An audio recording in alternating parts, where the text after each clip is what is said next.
कि हमार जब ये रोजी रोटी बा तो कहिया ले गुस्सा हो ओहो जानत है कि चले एने उने परी ना तले कुछ लेके आई ना वो ढेर दिन से बेचारी पहले प्रॉब्लम होता है हमारा घर में। हमार मौगी कहे कि ये जी जवन रवा चुमावा ली ले उ सही में ली ले हम कहने की ना हो शीशा लगा के ली ले पर्दा पीछे तो जवन धरी ले उ सही में धरी ले हम कहे कि ना हो बीच में दीवार डलवा दिले तो जब तक ले उ घरे रहे बिहार में तब तक ले तो हम ओकरा के तड़का देहनी 2015 में बॉम्बे चल गई आ बॉम्बे गए तो बॉम्बे में हमार शूटिंग रहे मेहंदी लगा के रखना ओमे गाना रहे कि गलतान वैसे जैसे सरसों के सगिया ताजा धड़के ला दहिया जैसे पुवरा के अगिया आज जैसे हम काजल रघवानी के धोइनी तो कहत ये जी में तो दीवारे नहीं खे हम कनिए बेरा देवाला वाला नहीं खे आइल जहिया आवेला तहिया लगा देला जहिया ना आवेला तहिया अपने से धो ली ले फिर एगो शूटिंग करत हनी एगो चुमा वाला बात रहे जब चुमा लेहनी तो वहू जी हमर मौगी रहे कलश किए जी में तो शीशा लागले नहीं खे हम कनिए बड़ा मुहूर्त नहीं खे शीशा का लेकिन जिंदगी में उसको भी पता चल गया कि मेरा पति इंटरनेशनल छुछुनर है ये सुधरेगा नहीं तो हम कब तक इसके पीछे पड़े रहेंगे तो वो हमारे के साढ़ खानी कान काट के छोड़ देला कि कहीं चोर वाले कि शाम के आ जाए फूटा पाओ। तो जिंदगी में एक चीज है परिवार ऐसे नहीं संभलता।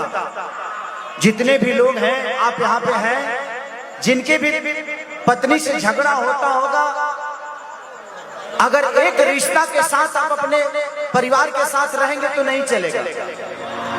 जब वो डांटती है तो उसको मां समझिए, जब वो प्यार करती है तो उसको पत्नी समझिए, जब वो हट करती है जिद करती है तो उसको अपनी बेटी समझिए, जब वो नखड़ा करती है तो उसको अपना बहन समझ लीजिए। मुझे लगता है कि 10 रिश्तों के साथ अगर अपने पत्नी के साथ रहिएगा तो कभी आपका परिवार नहीं टूटेगा।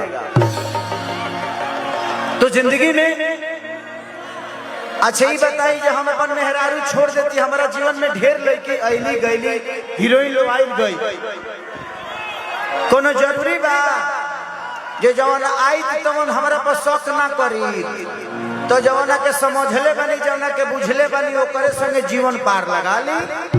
दुगो बातें नहीं बर्दाश्त करे के पड़ेला का करे के पड़ेला।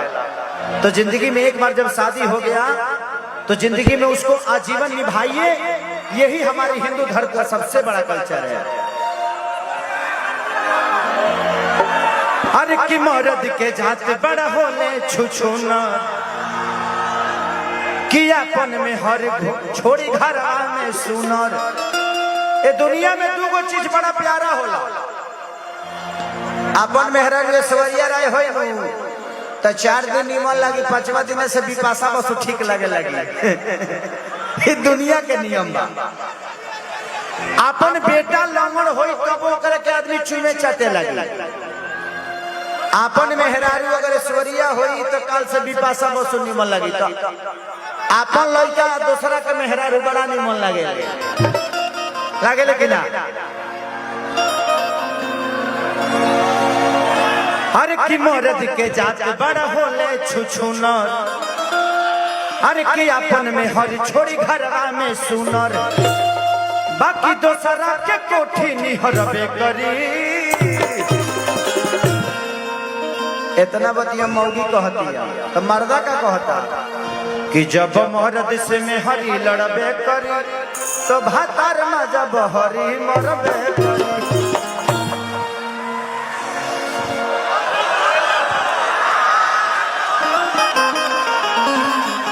ये बताओ अगर हम मुंह बोले रहते तो मुंह में ढूक गई रही। ध्यान से जब हेने आई तो मत छोड़िए, हेने आई तब छोड़िए।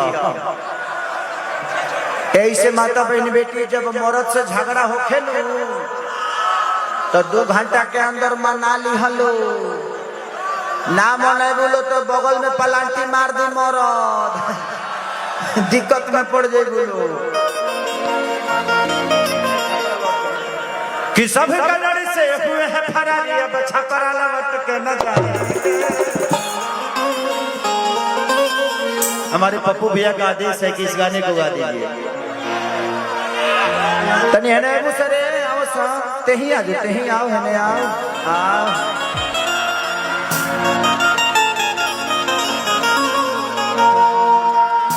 आई टाइटू ओरिजिनल है खेसारी लिखोले बड़े का ए घड़ी पब्लिक सिटी पावे खातिर सस्ता उपाय बा। कौनो हेजिया खेसारी लिखवा ले दिया, कौनो हेजी लिखवा ले दिया। अच्छा घाम लगता है। अच्छा ठीक है, अभी भैया की फरमाइशी पूरा करते हैं, उसके बाद आपका कर देंगे कि सब